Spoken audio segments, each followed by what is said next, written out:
को वंदामी, भिक्षुणी संघ को वंदामी, और परम श्रद्धेय डॉक्टर करुणाशील राहुल जी जो हमारे पथ प्रदर्शक हैं, हमें व्यवहारिक प्रशिक्षण और ज्ञान देते हैं, उनको बहुत बहुत नमन। और साथ ही देश भर से जुड़े हुए हमारे विद्वान साथियों को मेरा सागर नवोदय जय भीम। साथियों, आज मैंने, जैसा कि हम जानते हैं कि सुत्त के बारे में अपना मैं बात करूंगा, उस पर चर्चा करूंगा कि सुत्त क्या है और सुत्त जो है वो कैसे बने, या सुत्त का मतलब क्या है, और हमारे धम्म में जो है सुत्त की क्या उपयोगिता है, उसके बारे में मैं बात करना चाहता हूँ आपसे।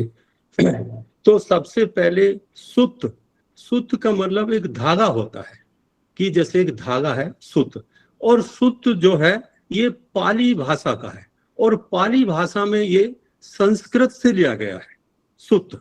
जो अब हम ऐसा समझ सकते हैं जैसे कि बिखरे हुए फूल हैं, और फूलों को धागे के माध्यम से हम जब उसकी माला बनाते हैं तो वो सुंदर हो जाती है।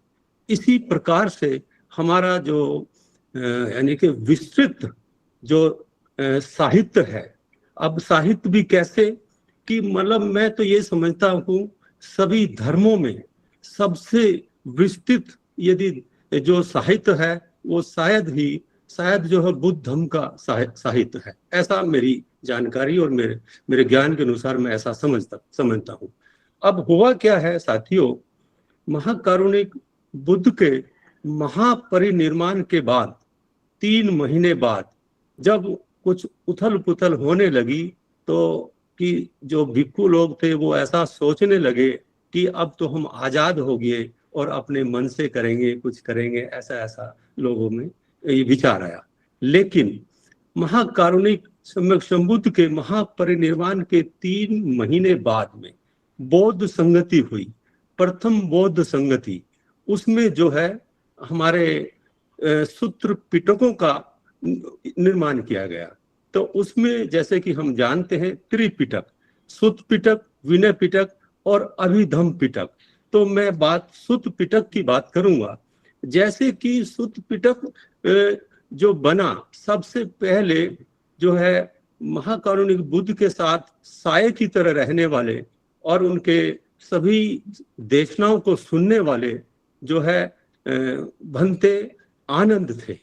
तो आनंद ने सब कुछ जो है वो कंठस्थ किया था, सुना था। जब प्रथम बौद्ध संगति हुई राजगृह में, वहां पे जो है और साथियों जो सुत्त की बात है, कुछ उसकी सबसे बड़ी बात यह है कि जैसे कि और जो धम्मों के अंदर है वहां हठीली प्रकृति है, लेकिन हमारा जो धम्म है वो व्यवहारिक सादगी पर आधारित है, व्यवहारिक है। और जो सुत्त की बात है उसकी जो शैली है वो गद्य में और सीधी और सरल भाषा में और व्यवहारिक शिक्षाएं देती है कि कैसे जो व्यवहार, क्योंकि हम जानते हैं कि बुद्ध का जो धम्म है वो अंत में, आदि में और भविष्य में कल्याणकारी है। और ऐसा कि यदि उन्हीं शिक्षाओं में इतना ज्ञान और ये नहीं होता तो शायद लोग इतना जो है विदेशों में इतना फैल गया, वो नहीं फैलता।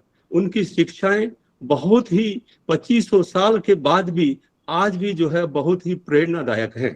तो सुत्त के बारे में ये हुआ है कि कभी भी कोई सुत्त की देशनाएं दी गई, उसके लिए एक स्थान भी, उस स्थान का भी वर्णन किया गया और वो किसको दिया गया। हमेशा ये होता था बुद्ध जो है जिज्ञासु भिक्षुओं, उपासकों या राजा किसी को भी जो है देशना देते थे। तो ये इस तरह से जो है भिक्षु यानी कि सबके कल्याण के लिए देते थे। तो ये सब यानी कि चाहे उपासकों का समूह हो, राजा हो या कोई भी हो, तब इस तरह से देते थे। अब सूत्र पिटक कैसे बना, सूत्र पिटक को मैं थोड़ा सा इसके बारे में बात करूं कि ये सूत्र पिटक जो हमारी माला, यानी कि जो सूत्र पिटक का एक यही बात है साथियों, ये बुद्ध वचन है और सुंदर तरीके से कहा गया है। वो सारे ही जब कभी भी कोई कुछ ये आता है जैसे, तो वो सुत पिटक का संज्ञान लिया जाता है, वहां से बात ली जाती है।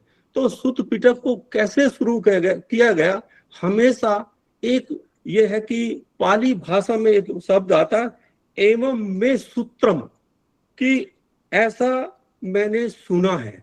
इस प्रकार से जो है आनंद, ये सब जो आनंद के थे, फिर आनंद साहब के थे, तो वो ऐसा कहते थे। और जो वहाँ जो पहली संगति बौद्ध संगति हुई, उनमें वहां पे 500 जो बौद्ध जो अरहत भिक्खु थे वो भी सम्मिलित थे, जो वहां पे सुत पिटक का ये निर्माण किया गया। जो ये तो वो सुत पिटक जो है हमारा, जैसे मैं थोड़ा सा उसके बारे में बताऊं, ये टोकरी जैसे कहते हैं कि सूत्रों की टोकरी है, तो वो 3 भागों में बटी है। अब जो सुत पिटक भी वो 5, उसके बाद वो निकाय बन जाते हैं। जैसे कि पहला है दीघ निकाय। दीघ निकाय का मतलब है लंबे लंबे सूत्रों का जो वर्णन है, उसमें लगभग 34 ऐसे सूत्र हैं जो दीघ निकाय में लंबे लंबे सूत्रों का वर्णन किया गया है, उसको दीघ निकाय कहते हैं। मध्यम निकाय, ये मध्यम आकार के जो निकाय सूत्र हैं उनका इसमें वर्णन किया गया है। तीसरा है संयुक्त निकाय। संयुक्त निकाय जो है विषय के हिसाब से तय किया गया कि उसमें करुणा के ऊपर है या क्रोध के ऊपर है, इस प्रकार से जो है उस मध्यम निकाय का वर्णन आता है। अब चौथा आता है साथियों अंगुत्तर निकाय। मेरा जो आज का जो सूत्र है वो भी अंगुत्तर निकाय से ही लिया गया है। अंगुत्तर निकाय का मतलब है कि संख्या, अंकों के आधार पर उसको वर्णन किया गया है। उसमें है जैसे कि कहते हैं कि 2 तरह के लोग होते हैं, 3 तरह के कर्म होते हैं। इस प्रकार से जो है ये अंगुत्तर निकाय अंकों के आधार पे किया गया है, और ये बड़ा ही व्यवहारिक जो है निकाय है। और हमारा 5वां जो निकाय है उसको खुद्दक निकाय, यानी कि जो छोटे छोटे सूत्र हैं वो खुद्दक निकाय में आते हैं। और उसका सबसे बड़ा जो ये है धम्मपद, वो भी खुद्दक निकाय में ही है। मैंने ऐसा पढ़ा और सुना कि धम्मपद यदि विश्व में किसी अच्छे राइटर ने बोला है, यदि किसी को एक पुस्तक अपने साथ में रखनी हो तो वो धम्मपद है, और उसकी भाषा बड़ी सरल और ये है। तो वो धम्मपद भी इसी के अंदर आता है। छोटे छोटे निकाय हैं, और साथ में कोई भी जो शुरू होता है कि मैंने ऐसा सुना है, इस प्रकार से। और साथियों सूत्रों की प्रामाणिकता क्या है, कि वो कहते हैं कि इसको मतलब प्रामाणिकता है कि जो सूत्र हैं वो किस लिए ये है। पहली बात उनकी प्रामाणिकता है।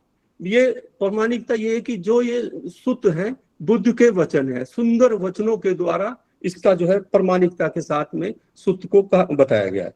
दूसरा है कि मार्गदर्शन, ये मार्गदर्शन करता है, चाहे बौद्ध उपासक हो, चाहे भिक्षु हो या कोई हो, उन सब का मार्गदर्शन करता है। तीसरा है कि दार्शनिक नींव। दार्शनिक नींव क्या, कि जैसे हमारे 4 आर्य सत्य उसका वर्णन आता है, अष्टांगिक मार्ग, और दूसरा है कारण का सिद्धांत। ये सब जो है हमारे निकायों के ये उसमें आता है, सूत्रों में आता है।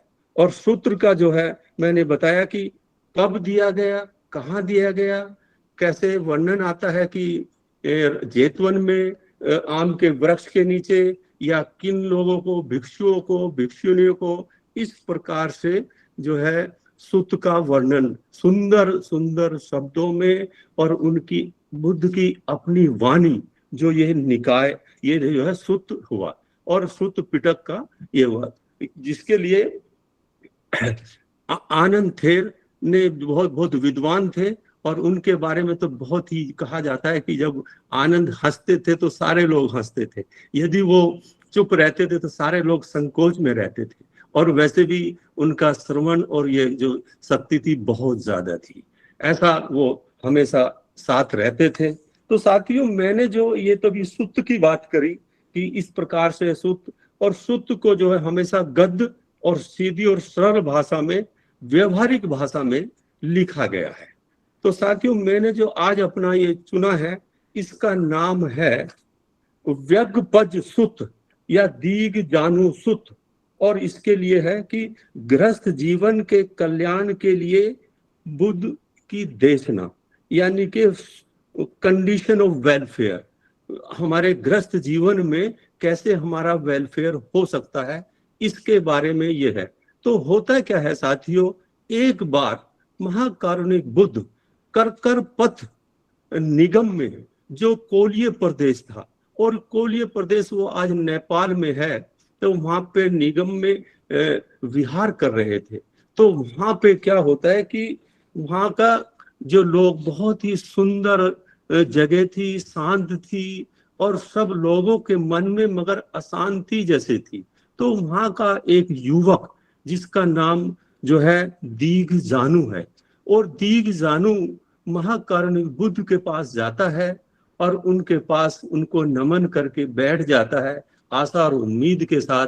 और हमेशा ही हम जैसा जानते हैं, बुद्ध जो है दूसरे जो आने वाले उपासक या किसी की भी मनोवृत्ति को या उनको बहुत अच्छे से पढ़ लेते थे, समझ लेते थे।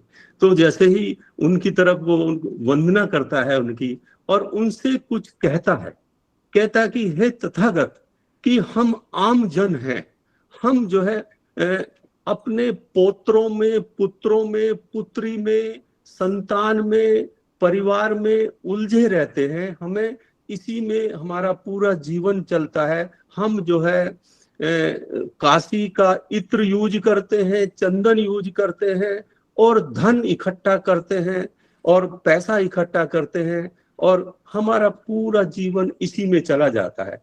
तो करकर पत्र का जो ये एक अकेले वेग जानू यानी कि दीग जानू का सवाल नहीं था, ये सभी लोगों का सवाल था। तो वो कहते हैं, वो पूछते हैं कि हमारे कल्याण के लिए हम जैसे जो व्यक्ति हैं, जो परिवार में फंसे रहते हैं, इस प्रकार से चंदन का लेप और जो है धन का और व्यवसाय में, और हमें कुछ नहीं मालूम होता कि हमारे जीवन के कल्याण के लिए हमें कुछ देश न दीजिए।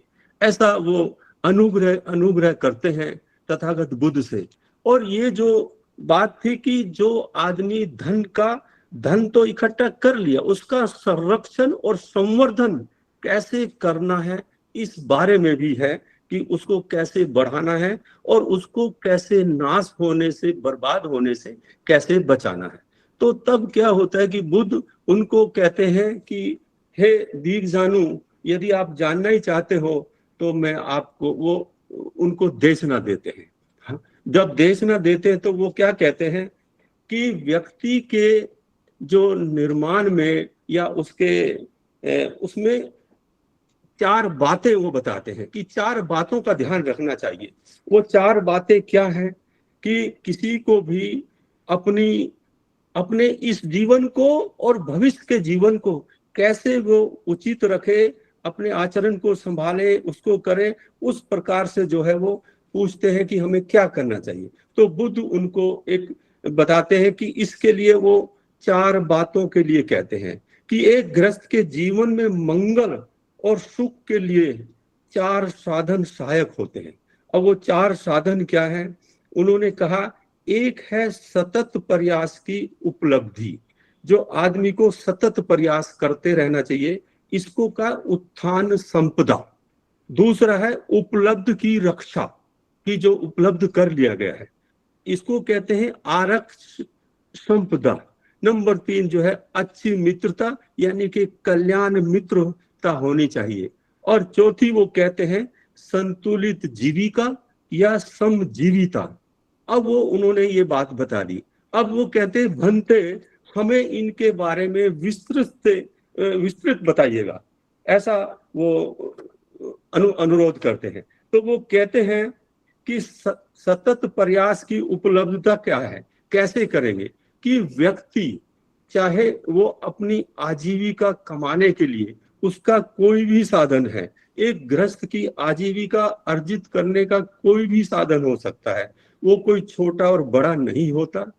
उसको चाहे वो खेती से कमाए, चाहे वो धनुर्विद्या से हो, पशुपालन से हो, राजा की नौकरी से हो, शिक्षा से हो, चाहे स्वास्थ्य सेवा से हो, और चाहे पशु, कुछ भी उसका व्यवसाय हो सकता है, अपना व्यवसाय भी हो सकता है, अपना व्यापार भी हो सकता है। अब वो कहते हैं कि इसमें उसको पारंगत होना चाहिए, जो भी उसका कार्य है। कोई कार्य छोटा बड़ा तो नहीं होता, और कि पारंगत हो, कार्य करने के उचित तरीके उसको जानना चाहिए, और साथ साथ समय के साथ जैसे बदलते रहना चाहिए। जैसे हम कहें व्यापार, व्यापार भी आज का भी यदि परिवेश में देखो, जिस व्यक्ति ने अपने व्यापार को समय के साथ नहीं बदला, जैसे हम जान सकते हैं कि जो फोन थे पहले नोकिया का कुछ आता था, तो उसके अंदर उसने कैमरा नहीं यूज किया तो वो बंद हो गया। जैसे एंड्रॉइड में हुआ, जिन लोगों ने एंड्रॉइड में अपने अपने आप को आगे रखा, वो लोगों का ये चलता रहा। तो उसके साथ साथ जो टेक्नोलॉजी का भी उपयोग होना चाहिए। हालांकि उस समय बहुत ज्यादा टेक्नोलॉजी तो नहीं थी, लेकिन वो कहते हैं कि अपने कार्य में निपुणता होनी चाहिए, दक्षता होनी चाहिए, और उसको कार्य करने को सतत प्रयास करना चाहिए। और साथ ही वो कहा है उन्होंने, कभी भी आलसी, जो आलस का जीवन होता है वो बहुत ही खतरनाक है। कि आलस यदि कर लिया कि वो समय निकल गया, कोई भी काम, सपोज करो, वो कहते हैं, बुद्ध कहते हैं कि यदि कोई एक किसान यदि खेत में समय पर बीज बोएगा, पानी देगा, निराई करेगा, गुड़ाई करेगा, उसका देखभाल करेगा, फसल को काटेगा, क्या उसको फसल नहीं मिलेगी? उसको अवश्य मिलेगी। और यदि वो समय पर नहीं करेगा, आलस करेगा, आज नहीं कल करते, परसों करते, तो कभी कभी बरसात हो जाती है और देर हो जाती है, तो उसको फसल नहीं। और साथ ही ऐसा भी कहा गया कि आदमी जैसा फसल, ये तो फसल की बात है, अपने सदाचार और कर्म की भी बात है। जो हम जैसा भी बोएंगे वैसा ही हमें काटना पड़ेगा। As you sow shall you reap. तो हम जैसे बोएंगे वैसा काटेंगे। तो वो कहते हैं कि अपने काम में जो है निपुणता हो और आलस ना हो। इस प्रकार से वो कहते हैं कि एक व्यक्ति जब सतत प्रयास करता है तो इसको हम उत्थान समझता, यानी कि अपना वो उत्थान कर रहा है। ये हमने एक मतलब किसी भी प्रकार से जो हमारा जो भी व्यवसाय रहा है उससे हमने धन को कमा लिया। अब कहते हैं कि धन कमाने के बाद दूसरा आता है कि आरक्ष संपदा, उस धन की जो हमें रक्षा करनी है। रक्षा कैसे करनी है? संपत्ति जो गृहस्थ ने कमाई, बहुत मेहनत से, खून पसीने से, ईमानदारी से, सम्यक तरीके से, और जो है बिना किसी जो है गलत तरीके से, ईमानदारी से जब उसने धन को कमाया है, तो उसका देखभाल और संचालन भी इस प्रकार से करना चाहिए। अब उसका कैसे नुकसान हो सकता है? जैसे कि उसको राजा न हड़प ले, चोर उसे चुरा ना ले, आग उसे जला ना दे, पानी यानी कि बाढ़ उसे बहा न दे। और साथ ही होता है कि भटके हुए उत्तराधिकारी, जब हम देखते हैं समाज में कभी कभी एक ऐसा उत्तराधिकारी आता है कि वो जो है पूरे धन को, संपदा को बर्बाद कर देता है। यदि वो व्यसन में हो गया तो कमाई हुई धन और संपत्ति को बर्बाद कर देता है। तो महाकारुणिक बुद्ध कहते हैं कि जो भी किसी गृहस्थ ने मेहनत और ईमानदारी और सम्यक तरीके से धन कमाया है, उस धन की आरक्ष यानी कि उसका रक्षा करनी है, ऐसा बुद्ध ने उनको बताया। ये दूसरा ये था। अब वो कहते हैं तीसरा कल्याण, मित्रता की बात आती है। साथियों, मित्रता, डॉक्टर साहब ने भी एक दिन मित्रता के ऊपर बड़ा अच्छा लेक्चर दिया था। हमारे जीवन में मित्रों का, दोस्तों का, वैसे भी तो हमारे जो बुद्धिज्म में हमें बताया गया कि हमें मित्रतापूर्ण व्यवहार करना चाहिए, ऐसा हमें बताया गया। करुणा, मित्रता और ये सब बताएगी। अब मित्रता किससे करनी चाहिए? कल्याण मित्र होना चाहिए, कि वो आपका कल्याण चाहने वाला होना चाहिए। जो है पहला उसको कह सकते हैं कि शील और कुशलता से पूर्ण हो, त्याग और बुद्धि से संपन्न हो, प्रज्ञावान हो, ऐसे लोगों से मित्रता करनी चाहिए। वो आपको आपके दुख और सुख में हमेशा साथ खड़ा रहे, आपको आगे बढ़ने का प्रयास करे, और आपको बुराइयों से आपको रोके, गलत कामों से आपको रोके। जैसा कहते हैं कि यदि कोई 5 मित्र यदि शराबी हैं, 4 मित्र शराबी हैं और 5वें आप हैं, मैं हूं, या मैं ऐसा कह सकता हूं कि तो मैं शराबी बनना बिल्कुल निश्चित है। 5 आदमी या 4 आदमी जो है उद्योगपति हैं और मैं उनके साथ हूं, तो मुझे भी उद्योगपति बनने का प्रयास करने का जरूर मिलेगा। यदि वो संगति का इतना असर पड़ता है, या वो जुआ खेलने वाले हैं, चाहे शराबी हैं, या कोई भी व्यसन में लिप्त हैं, यदि हमारी संगति उनके साथ होगी तो हमारे पे असर उसका जरूरी आएगा। और कुछ भी ना हो, आप जनमानस में भी देख सकते हैं कि कोई यदि इस तरह के लोग हैं तो वो बुरा कर्म करने, आप न्याय भी करने वाले हो, तो पुलिस और वो आपके ऊपर भी लोगों का और पुलिस का संदेह जाना स्वाभाविक है कि ये व्यक्ति भी उनके साथ रहता है, तो आप या मेरे पर भी इस प्रकार का संदेह आ जाएगा। कल्याण मित्र केवल, वो कहते हैं कि केवल मार्ग दिखाता है, मार्ग दिखाता है और मार्ग पे स्वयं पहले चलकर उस पे उदाहरण भी पेश करता है, प्रस्तुत करता है कि वो जो उस पे चल रहा है, जो निस्वार्थ भाव से धर्म का आचरण में सहायक हो, सही दिशा दिखाने वाला हो और स्वयं उस पे चलने वाला हो। मित्र सुख और दुख में हमेशा आपका साथ खड़ा हो, सद्गुणों का विकास करता हो, बुराई के रास्ते से हमें या कोई भी ग्रस्त को वो दूर रखे, चाहे उसको कटु और कड़वी बात भी कहनी पड़े, हमेशा जो है हमें कल्याण मित्रता रखनी चाहिए। व्यक्ति या कोई भी ग्रस्त किसी भी गांव में, सभा में, चाहे कॉलोनी में कहीं भी रहता है, वहां पे हम देखते हैं कि सब प्रकार के लोग होते हैं। चाहे तो आप क्लास में देख लें, चाहे कहीं भी देख लें, मैं तो हॉस्टल में 8-10 साल रहा, वहाँ इतने ऐसे लोग थे, मैं जानता हूँ कितना मैंने अपने आप को बड़े अपने बहुत ही तरह उससे बचा के रखा। तो तरह तरह के मतलब इस तरह के जो कल्याण मित्रता उन्होंने तीसरी बात को बताई। एक बात उन्होंने फिर चौथा जो वो दिया है, समजीविता। यानी समजीविता क्या है? समजीविता का मतलब है आय और व्यय में संतुलन बनाना। एक गृहस्थ को मतलब आय और व्यय में, व्यय को जानते हुए उसका संतुलन बनाना बहुत जरूरी है, उस प्रकार से जीवन यापन करना चाहिए। अब वो कहते हैं कि ना तो फिजूल खर्ची हो, ना वो कंजूस हो, ना बेहद खर्चीला हो। अब जैसे कह सकते हैं कि कोई व्यक्ति लेवियसली खर्च करता है, मान ले कि उसकी आमदनी कम और खर्चा ज्यादा, तो वो हमारा उसमें नुकसान होगा, हमारा धन खत्म हो जाएगा। जैसे उन्होंने एक अपने धम्म में दिया है कि कोई एक तालाब है, यदि तालाब में पानी जाने के स्रोत रहे और जो है निकलने के ना हो, तो वो तालाब भर जाएगा। और यदि उसका हम प्रवेश द्वार बंद कर दें, उससे निकालते ही रहें, पानी निकालते ही रहें और बरसात भी ना हो, तो धन की हानि मतलब पानी की कमी होना स्वाभाविक है। इसी प्रकार से धन के बारे में मैं ये सूत्र के अलावा भी मैंने थोड़ा पढ़ा और कभी देशनाएं भी सुनी। तो धन के बारे में ऐसा कहा गया कि अपने जो भी हमारा जो धन है, जो हमारी इनकम है, जो हमारी आय है, मैं देखा कि उसको 4 भागों में बांटने के बारे में मैंने पढ़ा कि जैसे एक भाग जो है हमें अपने बच्चों की पढ़ाई में, लिखाई में उसको खर्च करना चाहिए। एक जैसे कि अपने पारिवारिक खर्चों के लिए, अपने माता पिता की सेवा के लिए या घर के खर्चे के लिए, इस प्रकार से उसको करना चाहिए।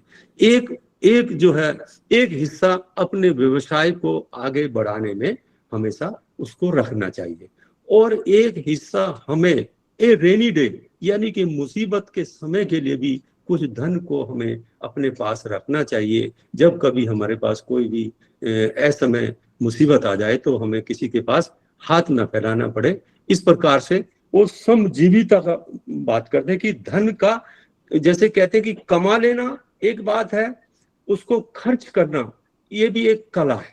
यदि हम सही तरह से उसको खर्च नहीं करेंगे, लेवियसली करेंगे, तो हमारा धन का नुकसान और जो है हमारा बैलेंस नहीं बनेगा। वो कहते हैं कि यदि आय और व्यय का मतलब यदि खर्चीला रहेगा तो लोग कहेंगे कि अपनी संपत्ति का कैसे आनंद ले रहा है, और कहते हैं कि जैसे बेल अपने ही फल को खा रही है।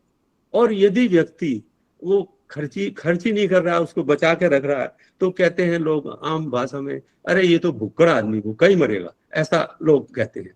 तो धन का जो है हमें संतुलित बना के, संतुलन बना के रखना चाहिए अपने आय का, व्यय का। जब हम इस प्रकार से संतुलन करेंगे तो हमें किसी के साथ में, ऐसा बुद्ध जो है उन्होंने भंते जो महाकारुणिक बुद्ध ने उसको व्यगपज को ऐसा मार्गदर्शन दिया।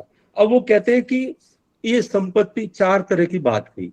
अब कहते हैं कि संपत्ति को ये नाश के प्रकार, नाश कैसे होती है, नाश का क्या है, जो लोग भोग विलास में व्यक्त रहते हैं तो उनका संपत्ति का नाश होना स्वाभाविक है।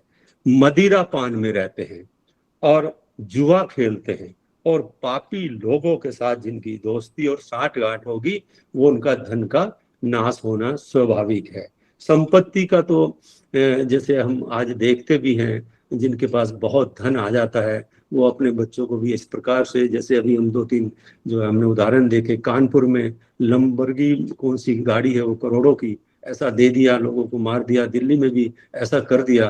तो धन का इस प्रकार से जो दिखावा या उसका सही उपयोग न करना, और तो ये एक आदमी के नाश का और उसके विनाश का कारण हो जाता है। तो कि भोग विलास में हम जो है अपने धन का ना नाश किया जाए। मदिरा के बारे में तो मैं एक बंते जी ने भी कई बार कहानी सुनाई और मैंने भी सुनी कि कहते हैं कि एक शराबी जो है वो दुकान पे जाता है ठेके पे, और एक पीने के बाद जब वो दोबारा लेता है तो उसके हाथ में लग जाती है। वो उससे कहता है कि भाई ये तुम्हारा जो है खिड़की बहुत छोटी है, मेरे हाथ में लग गई, इसको बड़ी करो, मेरी बोतल वापस साबुत नहीं आ रही है। वो ठेकेदार बहुत ही समझदार था, वो कह रहा कि तुम यहाँ पे आते रहो, आपका ये खिड़की, तो इस खिड़की से अंदर मैंने बहुत सारे लोगों की जमीन देखी है जाते, दुकान देखी है, घर देखा है, सब कुछ इसी से चला जाता है। ये खिड़की तो बहुत जो है इस तरह से होता है। तो उसको जो है एकदम ये आता है, समझ आती है कि यार मेरा इतना ऐसे हो सकता है। तो उसको ज्ञान, मतलब ये थोड़ा समझ आती है कि भाई हमें ये शराब नहीं पीनी चाहिए। तो शराब का तो बहुत ज्यादा है, हमारे बुद्धिज्म में तो बहुत ही ये रखा गया है। जब अभी पंचशील की बात करूंगा तो उसमें आएगी बात। तो पापी लोग तो जो यदि व्यसन में हैं तो वो हमें भी व्यसन में लगाएंगे और उसको हमारा भी नुकसान ले जाएंगे।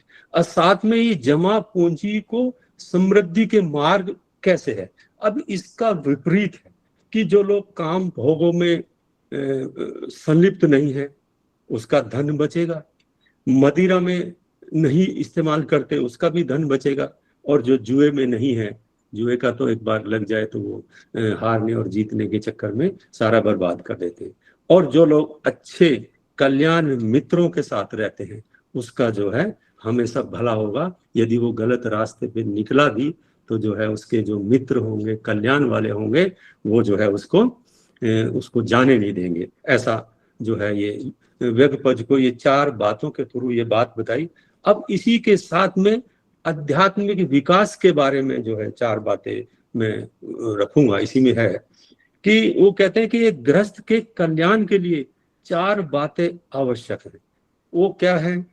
वो कहते हैं कि श्रद्धा की उपलब्धि, मतलब श्रद्धा, अटूट श्रद्धा जिसकी होगी, और अटूट श्रद्धा और शील उपलब्धा, यानी कि श्रद्धा की उपलब्धि, शीलों की उपलब्धि, त्याग यानी उदारता, दान की उपलब्धि, और चौथा है प्रज्ञा की उपलब्धि। ये 4 बातें हैं। मैं इनके बारे में थोड़ा थोड़ा जो है बात रखूंगा अपनी।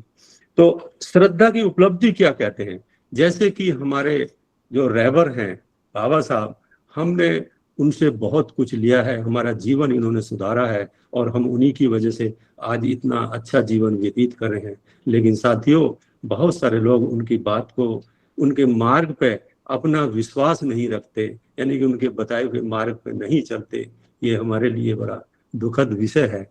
तो वो श्रद्धा की उपलब्धि क्या के बारे में बताते हैं, जबकि इसमें कहते हैं कि एक गृहस्थ श्रद्धावान होता है, वह तथागत की बुद्धत्व उपलब्धि में आश्वस्त होता है। तो एक उसमें जो गाथा हम उसमें पढ़ते हैं, इति पीसो भगवा अरहं सम्मा संबुद्धो विद्या चरण संपनो सुख दो लोक विदो अनुत्तर पुरिसदम सारथी सत्ता देव बुद्धो भगवती। तो क्या कहते हैं कि जो व्यक्ति बुद्ध कहते हैं कि जो व्यक्ति सम्यक संबुद्ध को सर्वश्रेष्ठ ज्ञान के ज्ञाता, विद्या तथा आचरण में युक्त और जो है सुंदर गति वाले तथा सभी रहस्यों को जानने वाले सर्वश्रेष्ठ महापुरुष बुद्ध ही हैं। वो ये अपने राग द्वेष और मोह में फंसे हुए मानव को ठीक रास्ते पर शिव बोधि स्वरूप बोध कराने वाले ऐसे पूजनीय सभी कलेशों से दूर करने वाले मैं बुद्ध की शरण जाता हूँ। तो बुद्ध का जो उनकी श्रद्धा, जिनकी श्रद्धा में अटूट विश्वास है, हम जैसे कि बाबा साहब के प्रति हमारी श्रद्धा है, हमें उनके बताए हुए मार्ग पे चलना चाहिए। और उन्हीं ने हमें महाकारुणिक बुद्ध के पास जाने का जो रास्ता दिया है, वो इतने विद्वान थे, विश्व में विद्वान व्यक्ति थे, हमें उन पे कोई संकोच और संदेह नहीं करना चाहिए। उनके मार्ग पे बताए हुए मार्ग को हमें जाना चाहिए। तो ऐसा जिसकी श्रद्धा में उपलब्धि है, तो वो एक श्रद्धा उपलब्धि की बात कही, एक सील की बात कही। सीलों में हम सील रोज ही पढ़ते हैं, रोज ही बात करते हैं, तो थोड़ी सी बात में मैंने अध्ययन किया सील के बारे में। वो कहते हैं कि प्राणी हिंसा, यानी प्राणी हिंसा, तो वो तो हम 5 सीलों के बारे में पढ़ते ही हैं। प्राणी हिंसा क्यों करता आदमी, यानी कि द्वेष उत्पन्न होता है। अप्रिय जन के प्रति जब द्वेष होना, यानी कि उस द्वेष को दूर करना चाहिए। दूसरा है अदिन्ना दाना, यानी कि चोरी आदमी क्यों करता है, उसके मन में लोभ उत्पन्न होता है अपने, यानी कि लोभ की वजह से, यानी प्राणी हिंसा द्वेष की वजह से, अदिन्ना दाना चोरी वो लोभ की वजह से करता है। जब उसके चित्त में लोभ उत्पन्न होता है, वस्तु मतलब सुंदर वस्तु, गहने या कोई भी बनी वस्तु देखकर वो, या खाना हो या कुछ भी हो, उसके अंदर लोभ आता है, तो हमें लोभ से दूर रहना चाहिए। कामेषु मिथ्याचारा जो ये है, ये वासना के कारण ऐसा, या राग उत्पन्न होने के कारण ये शारीरिक दोष के बारे में बात गई है। तो प्राणी हिंसा को रोकने के लिए आदमी को मैत्री करना चाहिए, और मैत्री के बारे में तो बहुत ज्यादा है। मैत्री, करुणा और जो है राग द्वेष को दूर करना, यही तो बुद्धिज्म का आधार है, आधार स्तंभ है। अदिन्न दाना को रोकने के लिए जो है हमें दान करना चाहिए। दान की मैं आगे भी बात करूंगा। दान करने से आदमी का मन शांत होता है और अभिमान भी दूर होता है। त्याग की भावना होती है, करुणा की भावना होती है, दूसरे का कल्याण करने की भावना आती है। कामेषु मिथ्याचारा, यानी कि हमें उसको ऐसा सोचना चाहिए कि ये जो शरीर है ये दुर्गंध से भरा है, मांस का टुकड़ा है। तो इस प्रकार से यदि हम सोचेंगे तो ये जो हमारा हम कामेषु मिथ्याचारा, यानी पर स्त्री गमन या पर पुरुष गमन के बारे में हम ऐसा हमसे दूर रह पाएंगे। और साथियों, वाणी की बात है। वाणी के बारे में मैंने थोड़ा सा पढ़ा कि वाणी के 4 दोष हैं। मूसावादा वीर मणि सिक्खा बदम समाधियामी, कहते कि झूठ बोलना, झूठ जो बोलता है वो अविद्या के कारण, यानी कि भय के कारण। जब कभी भी हम किसी से, बच्चे से या किसी से गलती होती तो उसको भय होता है, इसलिए वो झूठ बोल देता है वो, और उसके बाद फिर आगे भी झूठ बोलता रहता है। अविद्या के कारण जो है वो झूठ बोलता है। दूसरा है पिसु न वाचा वीर मणि सिक्खा बदम समाधियामी, यानी कि चुगली करना, निंदा करना, बुराई करना, ये द्वेष, यानी कि हमें उसके लिए मैत्री करना चाहिए। मैत्री की बार बार बात आती है।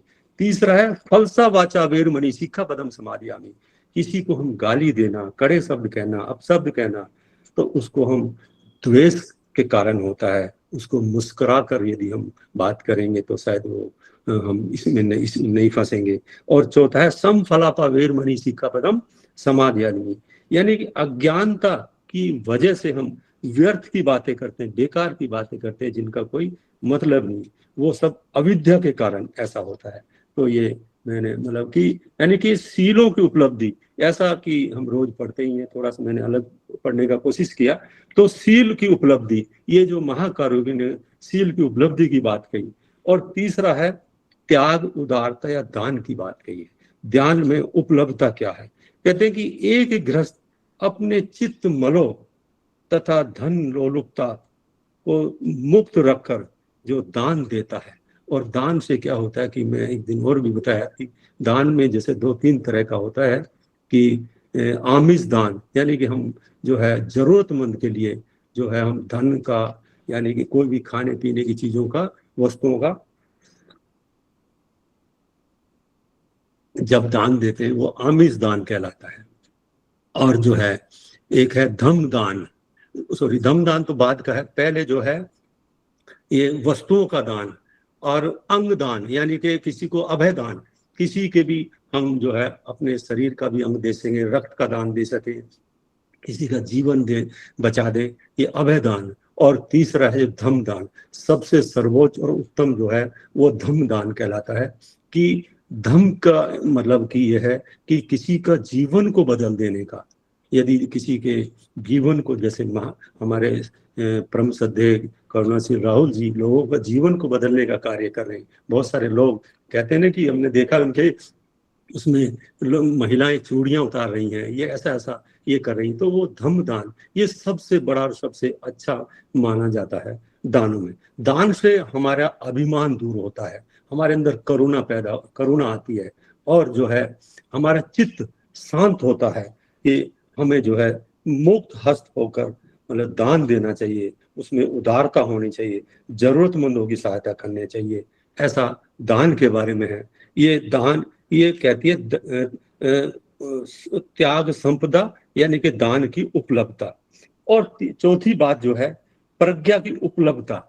जो आदमी, जैसे हम प्रज्ञा के बारे में बहुत ज्यादा पढ़ते भी रहते हैं, प्रज्ञा क्या कि गृहस्थ को प्रज्ञावान होना चाहिए, यानी कि जो विद्वान होना वो बड़ी बात नहीं, वो नहीं है, कि अपने चित्त को निर्मल करना चाहिए। हम जब चित्त को निर्मल करेंगे, बुद्धि को निर्मल करेंगे, ये उसका ये प्रज्ञा का मतलब केवल भौतिक ज्ञान नहीं, बल्कि सत्य का गहरा अनुभव, या चीजों को देखना, यानी कि जैसी है उसको वैसा ही समझना, ये जो है प्रज्ञा है। और प्रज्ञा के बारे में साथियों, जब हम अनित्य के बारे में समझ जाते हैं कि सभी जो सांसारिक वस्तुएं हैं वो सब अस्थायी हैं, ये हमारा शरीर, धन संपत्ति या कोई भी स्थायी नहीं है, सब अस्थायी है, तो इसमें ज्यादा ये हमें नहीं रखना। और साथियों दुख, यानी कि दुख के बारे में जो महाकारुणिक बुद्ध ने जो पूरा अपना ये सन्यास का जीवन या ये किया कि लोगों के जीवन को, दुख को दूर करने के लिए, उसको समझने के लिए ये सारा उन्होंने ऐसा किया कि सांसारिक जीवन कष्ट में है, निहित है, और उनका निर्माण, उनका जो आगे का यह है कि हम कैसे उनको दुख को दूर कर सकते हैं, यदि वो ऐसा समझते हैं। और तीसरा जो है अनात्म, जो बुद्धिज्म में जो विश्वास करने वाले लोग हैं, जो प्रज्ञावान लोग हैं, वो अनात्म की बात करते हैं, कोई स्थायी आत्मा नहीं है, ऐसा ये मानते हैं।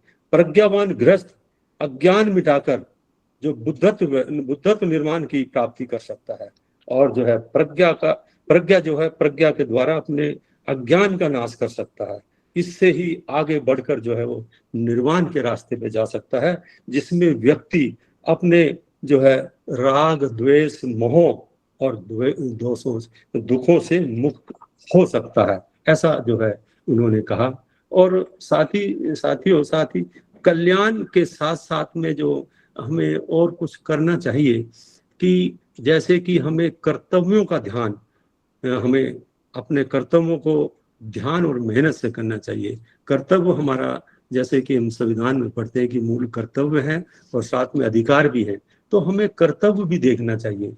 कि जैसे कर्तव्य कैसे, बुद्ध ने जो पूरा अपना जो 45 वर्षों तक जो देशनाएं दी हैं, वो क्या दिया है कि सबको दिया है, चाहे बच्चे हो, तरुण हो, युवा हो, और चाहे वृद्ध हो। अब तरुण के बारे में ये मैं ऐसा कह सकता हूँ, तरुण को बोला यदि वो तरुण अवस्था में मेहनत नहीं करेगा और कठिन परिश्रम नहीं करेगा, उसमें आलस्य भरा रहेगा। हम देखते हैं बच्चों को, ये बच्चों के लिए मैं कहना चाह रहा हूँ कि जो तरुण अवस्था में मेहनत कठिन परिश्रम करता है, उसका आगे का जीवन जो है वो सुधर जाता है, संभल जाता है, वो इस तरह से। और जैसे कि एक है युवावस्था। साथियों में अभी जरा वाला जो ये पढ़ रहा था अपना धम्मपद में, कि जरा यानी कि ओल्ड एज के बारे में, तो उसमें मैंने पढ़ा कि जो व्यक्ति युवावस्था में साहसी होकर और जो है मेहनत कस करके धन को कमाता है, और साथ साथ में सदाचार का पालन करते हुए धन कमाता है, तो उसका जो अगला जीवन, यानी कि जो सीनियर सिटीजन या वृद्ध वाला जो जीवन है वो आसानी से गुजर जाता है। और क्योंकि उस समय उसके अंदर शक्ति भी नहीं रहती और शारीरिक व्याधियां भी आने लग जाती हैं।